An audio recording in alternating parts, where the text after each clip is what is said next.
How you doing there, YouTube? This is a 2006 Chevy Cobalt, and it's a 2.2 liter engine. And here's my issue with it, is that I'm going to get in and I'll see if someone can help me out, figure out what's going on with it. So I'm going to let you hear what happens when I try to start it.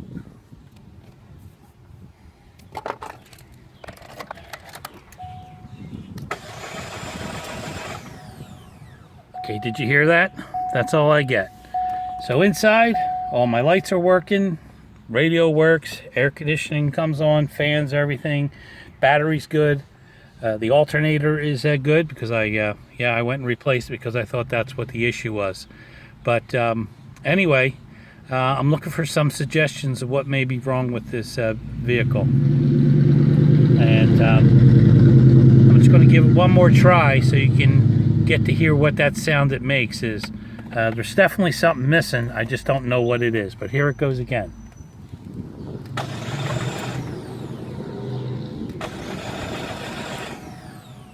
Okay, so I'm going to put this up there, see if anyone can come back and give me an idea of what's going on with it.